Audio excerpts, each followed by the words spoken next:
Rhapsody of realities आज 12 जून शनिवार, आज सैटरडे 12 जून 2021। रेवलेशन 3 चैप्टर 1 वर्स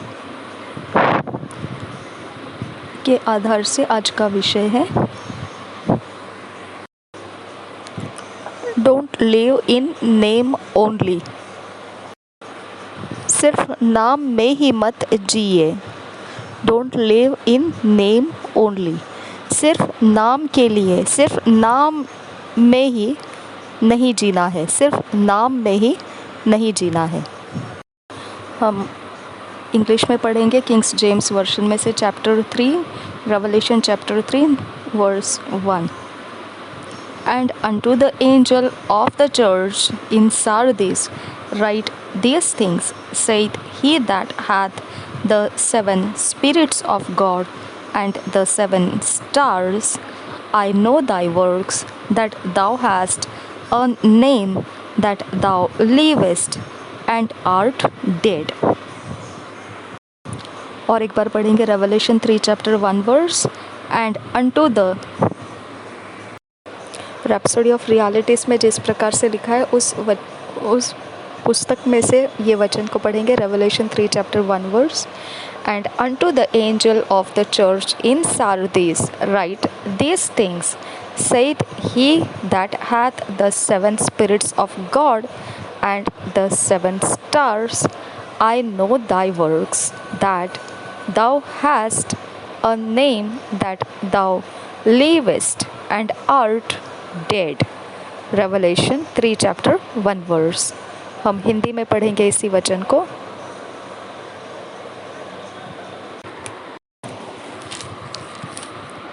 प्रकाशित वाक्य 3 अध्याय का पहला वचन। सरदीस की कलीसिया के दूत को यह लिख, जिसके पास परमेश्वर के 7 आत्माएं और 7 तारे हैं। वह यह कहता है कि मैं तेरे कामों को जानता हूँ। तो जीवित तो कहलाता है, पर है मरा हुआ। और एक बार पढ़ेंगे प्रकाशित वाक्य 3 अध्याय 1 वचन। सरदीस की कलीसिया के दूत को यह लिख, जिसके पास परमेश्वर के 7 आत्माएं और 7 तारे हैं।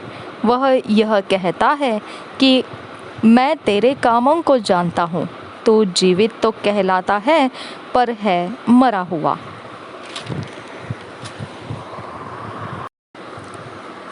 Jesus said concerning the church in Sardis, Thou hast a name, that thou livest and art dead.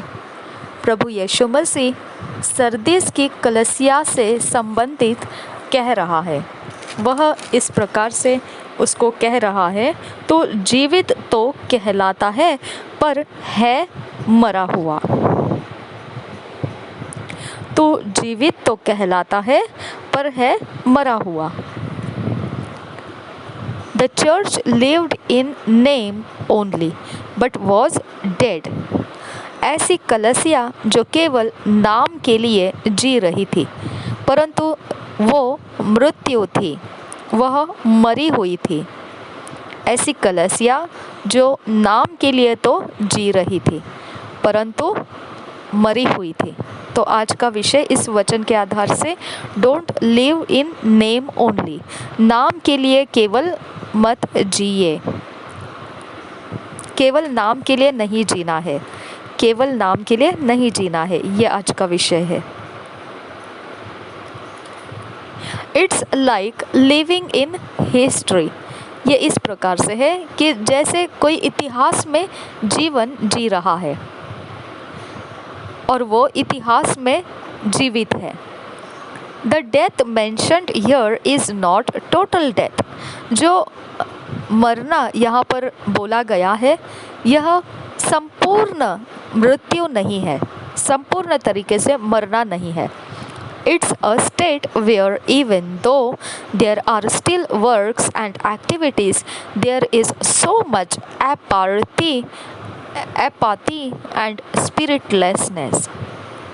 यह एक प्रकार का, इस प्रकार का वह तरीका, एक सतह है उस जगह में कि जहाँ पर देखा जाए तो ऐसी अवस्था है उस जगह में कि चाहे वह अपने काम तो किए जा रहे हैं और अपने कार्यक्रम भी करते हुए जा रहे हैं, परंतु फिर भी इतनी सारी दुख बातें हैं और इतना सारा आत्माहीनता है उसके अंदर।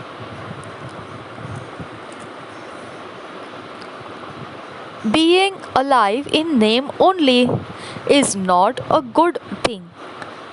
सिर्फ नाम के लिए जीना, केवल नाम के लिए ही जीवित रहना, यह कोई अच्छी बात नहीं है। Some nations and churches are like that. कुछ राष्ट्र और कलीसियाएं भी ऐसे ही प्रकार की है। They have a name of a living church or are recognized in the committee of nations, but they are dead. वह शायद से कुछ प्रकार से नामचीन हो सकती है, वो जीवित रहने का नाम हो सकता है उस कलीसिया में, लेकिन और पहचाने भी जा रहे होंगे अपने शिष्टाचार में, अपने राष्ट्रों में, शिष्टाचार में पहचाने भी जाते होंगे अपने राष्ट्रों में, परंतु वह मरी हुई अवस्था में है। This can also happen to an individual because churches and nations are made up of individuals.